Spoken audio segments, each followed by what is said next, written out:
अगर किसी की लाइफ में पैसा आता है लेकिन टिकता नहीं है, तो क्या वो एनर्जी ब्लॉकेज है? हाँ, बिल्कुल हो सकती है। अगर पैसा आ रहा है, सपोज करिए मनी फ्लो बहुत आ रहा है, ये एक अच्छा क्वेश्चन है। एक मेरे क्लाइंट हैं, यूएस की लेडी हैं, उन्होंने भी मेरे से ये इस चीज़ को लेके ही अपने रिकॉर्ड्स ओपन कराए थे कि मैम मनी फ्लो बहुत है, पैसे की कमी नहीं है, पर मैं कुछ सेव नहीं कर पाती हूँ, सेविंग्स ज़ीरो है मेरी। तो उसके लिए उनके कुछ कार्मिक कनेक्शंस थे और रेमेडी पार्ट उसके लिए आया। लेकिन अगर आपको ऐसी देखो प्रॉब्लम है कि पैसा आ रहा है लेकिन रुक नहीं रहा है, तो सबसे अच्छा है सोमवार के दिन चांदनी रातों में जो किचन में चावल रखते हैं ना हम, जिसमें उसमें एक चांदी का सिक्का लेके रख दीजिए चावल के डब्बे में सबसे नीचे। स्थिर लक्ष्मी का वास होता है। और मैम जिनकी शादियां नहीं हो पा रही हैं उनके लिए कोई उपाय? जिनकी शादियां नहीं हो पा रही हैं तो सबसे पहले तो देखो इसमें अलग अलग चीज़ें हैं कि या तो शुक्र कहीं ना कहीं वीक होगा, ठीक है, जो मैरिड लाइफ के लिए बहुत ज़्यादा ज़रूरी रहता है। और सबसे बेस्ट है कि प्रदोष के व्रत रखिए, फिर क्योंकि उसमें हर शुक्र प्रदोष, भौम प्रदोष, सोम प्रदोष, तो इससे सारे ग्रह बैलेंस होते हैं। तो ये अलग अलग होता है मैम? हाँ, तो लेकिन हमें तो सारे ही, अगर किसी को शादी के लिए करना है तो वो सारे ही रखेगा। महीने में 2 प्रदोष आते हैं, उसे दोनों ही रखने होंगे, 1 साल पूरा ये व्रत उठाने पड़ेंगे। और 9 के 9 ग्रह इससे बैलेंस होते हैं और विवाह में जो भी अड़चन हो, जो भी प्रॉब्लम हो, वो दूर होती है। ओके मैम, कई ऐसे एस्ट्रोलॉजर हैं, नाम मैं भी यहाँ नहीं लूँगी, वो साफ तौर पे कहते हैं कि अगर किसी को आपको मतलब अपने बस में करना है या आप उन्हें संबोधित, ये सारी चीज़ें होती हैं, तो क्या ऐसा सच में होता है? देखो अश्मिता, मैं इन चीज़ों में जाती ही नहीं हूँ बेटा, और मेरा ये मानना है कि ये सब बेकार की चीज़ें हैं। कर्मों पे ध्यान दो, सब कुछ होगा, टाइम लगेगा, पेशेंस रखना होगा, टाइम लगेगा, पर काम बनेगा। ये मेरे अपने पर्सनल एक्सपीरियंस भी हैं और आज तक मैंने अपने जिन क्लाइंट्स को रेमेडीज़ दी हैं वो वर्क करी हैं। मतलब ये जो जादू कहीं नहीं है, बिना करे कुछ नहीं होगा, ऐसा कुछ नहीं होता। लोग कहते हैं ना कि तकिया के नीचे ये रख लो तो फलाना कर लो तो ढिमकाना कर लो, तो सबका अपना, मैं किसी को गलत और सही नहीं कहूँगी, लेकिन सबका अपना अपना एक तरीका है बताने का। बट मेरा तरीका ये नहीं है, मैं जो है बिल्कुल स्ट्रेट फॉरवर्ड जो हो सकता है वो बता देती। आकाशिक रिकॉर्ड्स में लिखा हुआ है कि भाग्य बदला जा सकता है। वो तो श्रीमद् भागवत गीता में भी लिखा है, कर्मों से भाग्य बदला जा सकता है। आकाशा भी में भी एंजल्स बोलते हैं कि कर्मों से ही कर्म बंधन काट के आप भाग्य बदल सकते हो। भाग्य बदल सकते हैं? मानिए वो चीज़ आपके पूर्व जन्म से आ रहा है, तो उसे अच्छे कर्म करके हम मिटा सकते हैं? कम कर सकते हैं, मिटा नहीं सकते हैं, कम कर सकते हैं। देखो आपके कर्म कुछ चले आ रहे हैं, आपने इस जन्म में अगर आपको लगता है, आपने ठाना है मैंने अपना भाग्य बदलना है, मैं इस प्रॉब्लम से निकल के ही रहूँगा, पहले तो आपने अपनी विल पावर को स्ट्रॉन्ग करा, आपने सबकॉन्शियस माइंड में अपने ये डाला कि अब तो मैंने ये करना ही है, ठीक है। और उसके बाद आप कहीं ना कहीं उस कर्म की तरफ भी तो आगे बढ़ोगे। तो जहाँ प्रॉब्लम 90% आनी है तो वो 40 पे 30 पे आ जाएगी ना, तो आपको भी लगेगा ये तो बहुत कम है, इसे तो मैं झेल लूँगा।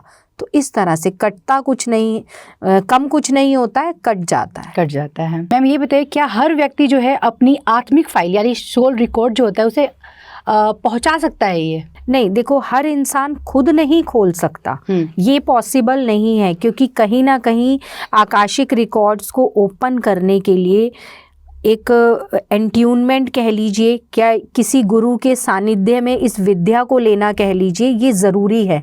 अगर एंट्यूनमेंट हमारे पास नहीं है, ये विद्या हमारे पास नहीं है, तो ये नहीं कि आप अपना खोल सकते हैं, मैं अपना खोल सकती हूँ, नहीं, ये पॉसिबल नहीं है। और दूसरी चीज़ ये कि किसी का भी रिकॉर्ड खोलने के लिए, सपोज़ हम भी अगर किसी का खोलते हैं तो हमें भी उसकी परमिशन चाहिए होती है। विदाउट परमिशन कोई भी एंट्यूनमेंट लेने के बाद भी रिकॉर्ड ओपन नहीं कर सकता।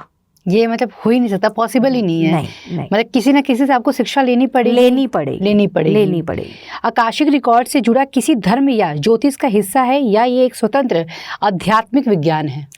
देखो आप इसे ज्योतिष का हिस्सा मान सकते हो, एस्ट्रोलॉजी से, कि आपने भी देखा होगा कि पहले टाइम में जैसे संत महात्मा ध्यान लगाकर जो चीज़ें बताते थे तो कहीं ना कहीं वो भी विद्वान थे, ठीक है। हम तो कुछ भी नहीं है उनके आगे, तो हमने तो ये विद्या ली है, वो अपनी साधना से इस विद्या को प्राप्त करते थे। ठीक है, हमने सीखा है, उन्हें सीखने की ज़रूरत नहीं थी, वो अपनी साधना से, जो तपस्या वो करते थे, उससे ये विद्या प्राप्त होती थी। तो इसे आप एस्ट्रोलॉजी का हिस्सा इसलिए भी कह सकते हो क्योंकि कहीं ना कहीं हमारे कर्म, जो हम कर्म करते हैं, उन्हीं के आधार पे हमारे ग्रह डिसाइड होते हैं। जी। जैसे कर्म होंगे वैसे ही ग्रहों की प्लेसमेंट होगी कुंडली में। तो एस्ट्रोलॉजी से तो जुड़ा हुआ है। हाँ, सिर्फ इतना कहते हैं कि जहाँ कुंडली देखना और ये सब चीज़ एंड है, ठीक है, हालांकि बहुत गहरी विद्या है और इसका कोई अंत नहीं है, लेकिन उसके बाद जहाँ वहाँ फल नहीं मिलता तो फिर इसका सल्यूशन हमें आकाशा में मिलता है, क्योंकि आकाशा में एंजल्स हमारी हेल्प करते हैं। एंजल्स हेल्प करती हैं। तो मैम, जैसे कि ये आपने खुद इस विद्या को कैसे सीखा है, और पहली बार जब आपने किसी का रीडिंग किया तो आपको कैसा अनुभव हुआ, कैसी फीलिंग थी वो? देखो, विद्या मैंने भी किसी गुरु से ही सीखी थी, ये एंट्यूनमेंट ली हुई है, ठीक है। और जब फर्स्ट टाइम मैंने किया तो एक अलग ही वो दुनिया होती है जब हम खुद को एंजल से कनेक्ट करते हैं, आकाशा में जाते हैं, और जो वो बुक जो हमारे आगे खुलती है जिसे हम रिकॉर्ड्स कहते हैं, तो अलग ही, और जिसका हम बताते हैं वो खुद भी बहुत ज़्यादा शॉक्ड होता है हमारे मुंह से कुछ ऐसी चीज़ें सुनकर जो उसने हमें नहीं बताई होती, जो हम उसे बताते हैं कि हाँ ऐसा तुम्हारे साथ हुआ था, या ऐसा कोई इंसान तुम्हारे घर में है, या उसके साथ तुम्हारे रिलेशन ऐसे ख़राब है। तो वो सारी चीज़ें सुनकर वो खुद भी शॉक्ड होता है कि इन्हें कैसे पता लगा। लेकिन सब कुछ, हम अच्छा बुरा जो भी कर्म करते हैं, सब कुछ रिकॉर्ड्स में होता है। तो मैम ये बताइए, आकाशीय रिकॉर्ड से जो है हमारी जो धन संपत्ति है उससे जुड़ी बातें निकल सकती हैं? सब कुछ निकल सकता है। अगर मैं एक एग्जाम्पल के तौर पे समझाती हूँ तो आपको अच्छे से समझ आएगा। मेरे एक क्लाइंट हैं, अभी उन्होंने मेरे से, मैंने अभी 2 दिन पहले ही उनका एक रिकॉर्ड ओपन करा है, गवर्नमेंट जॉब में है, नाम नहीं लूँगी।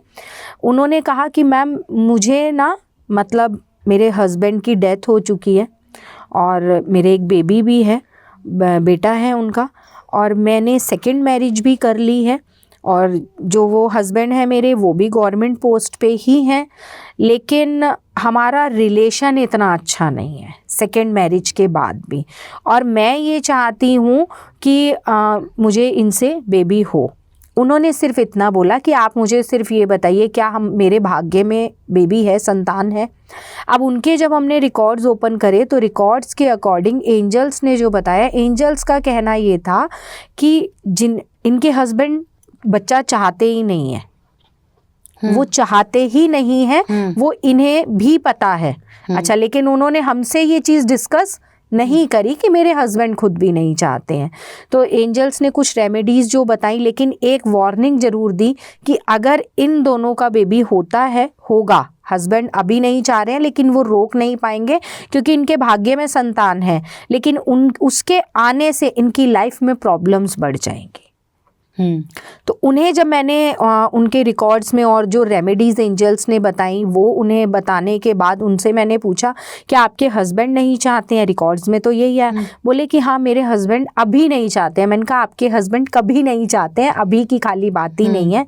तो बोले अच्छा ऐसा आया है क्या? मैंने कहा हाँ बिल्कुल ऐसा ही है। कह रही हस्बैंड ने मैम बस इतना ही बोला है कि मैं अभी फ़िलहाल नहीं चाहता हूँ। तो वो किसी तरह से उसको टाल रहे थे कि मैं अभी नहीं चाहता हूँ करके। तो इस तरह जो चीज़ें हमें नहीं भी बताई जाती हैं वो भी रिकॉर्ड्स में पता लगता है। अगर किसी पे कर्जा बहुत ज़्यादा है और वो कर्जे से परेशान है, सारी रेमेडीज़ कर ली, सब कुछ कर लिया, तो वहाँ भी कर्जा उतरने का कारण पता लगता है कि कर्जा चढ़ा क्यों, क्या रीज़न था, कौन सा ऐसा पास्ट कर्मा था जो आपने करा जिसकी वजह से यहाँ पर आपको प्रॉब्लम फेस करनी पड़ी, और वो कर्जा उतरने का रास्ता क्या है, उस कर्मा से निकलने का रास्ता क्या है। तो एंजल्स ये भी गाइड करते हैं।